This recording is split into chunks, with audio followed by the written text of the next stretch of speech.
So we're back again to talk about models. It's another series, another portion in the series about models here on Breed. And right now we're going to talk about etiquette, but from both the model side and photographer side.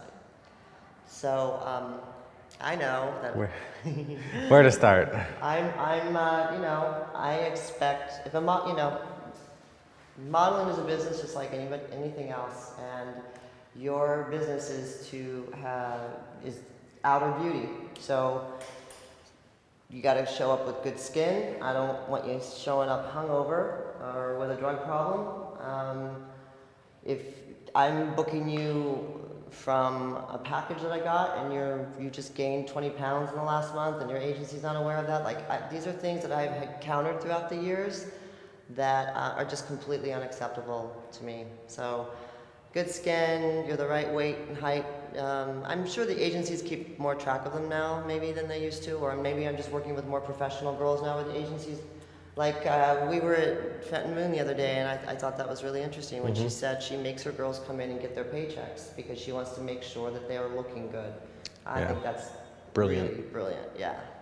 I know that there's a lot of parties, and then the girls get swooped up into a glamorous world, and especially they're young, and it's exciting and alluring in the beginning, but I've had more than one model show up just completely trashed. She looks like shit. I've had girls that have had drug problems that have nodded off right on set. I've had girls that have had anorexia issues, and one of the biggest problems or side effects of anorexia, and especially bulimia, is that your skin breaks out. It's terrible for your skin. Yeah. So they've got all these underlying pimples that you don't really see until the light hits it, and then all of a sudden you've got these whiteheads underneath. And that's from putting your fingers down your throat and malnourishing yourself. Yeah. Right.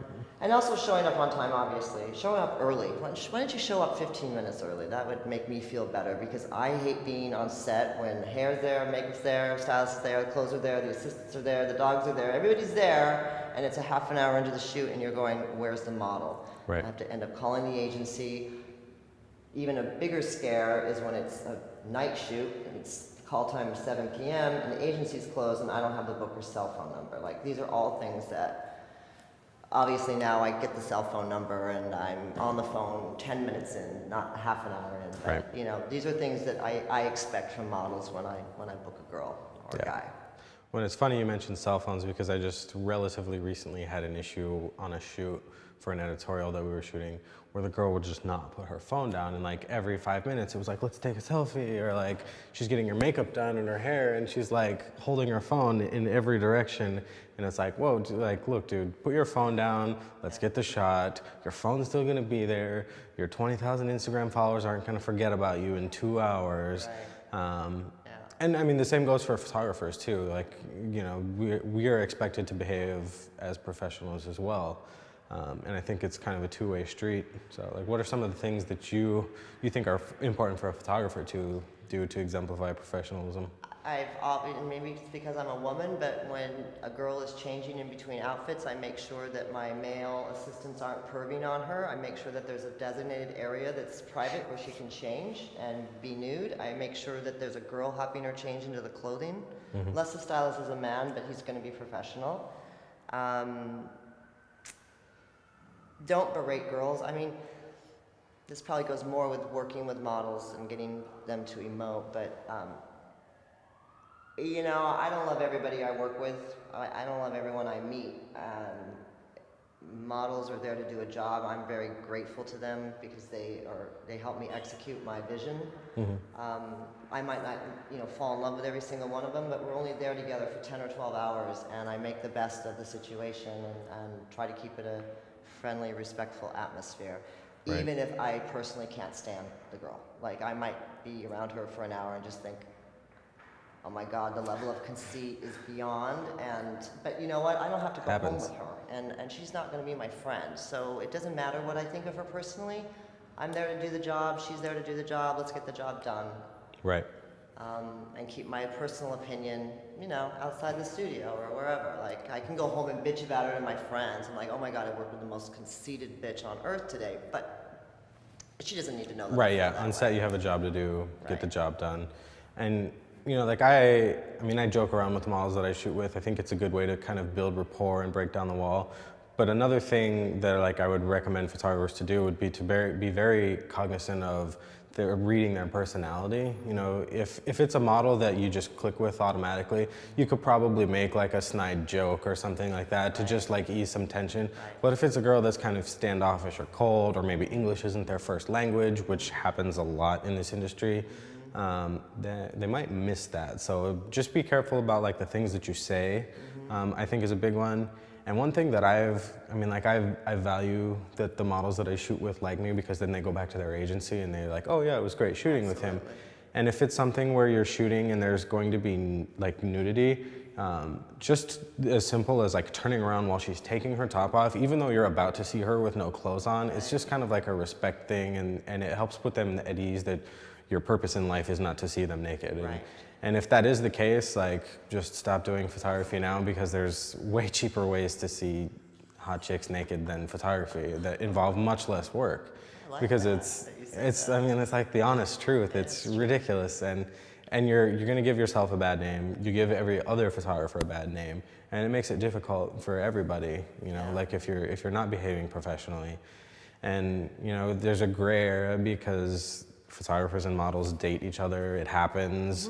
But you know, if your goal is to hook up, then I think you should just stop now. Just give it a rest. Yeah, get into something that is more lucrative. Become a promoter. Yeah, there you go. Because that's perfectly acceptable, apparently. That's right. But I mean, I think that like the moral of the story is just to, you know, to carry yourself in a manner that shows that you are a professional working business person, and not just some person with a camera who wants to, you know, spend their time around hot chicks or hot guys, you know, whichever side of the coin you're landing on. Because I mean, it goes both ways. I mean, a photographer could creep on a male model too, just as easily, and they probably wouldn't mind it nearly as much, but it could happen. You know, male models are more fun that way, but I've never creeped on a male model. Well, yeah, that's good. I've had a few creep on me though. It's a confidence booster, but it's really nothing more than that. Yeah. I would never date a model. Right. But what about the situation where you get a girl on set and she's just an absolute bitch? She's not giving you anything. She hates the makeup. Her eyes are watering. She's throwing a diva tantrum. She's on her phone all the time. She's just a nightmare. How do you handle that? I've only had to deal with it once. And essentially what I did was, in that situation, I kind of pulled her to the side and just sort of had to level with her and was like, look, we're in this together, we're on the same team. You obviously don't want to be here dealing with me, and I don't want to be dealing with you. Let's do what we have to do our jobs, get this over with, and then you can go about your business hating me, and I can go about my business hating you, and we'll all be much happier. And I think, I mean, it did. She was like, okay, you're right, you know, like, I'm sorry. She actually apologized, and I think just being really blunt and leveling with her, you know, like, I didn't cuss at her, I didn't shout at her. I was like, look, we're on the same team here. You're pushing back at me is just delaying this and making things take longer. If we didn't have to have this conversation, we'd be done with the next shot by now. So, I mean, it happens, unfortunately. I mean, we're dealing in a business where it's nothing but personalities. And eventually you're going to find one that doesn't, you know, rub you the right way. You know, not everybody's personalities are compatible. And you just kind of have to deal with it when you can, but keep a level head. And maybe, I mean, that's like kind of a strong suit of mine, is that I'm usually fairly calm. And it takes a lot to push me over the edge.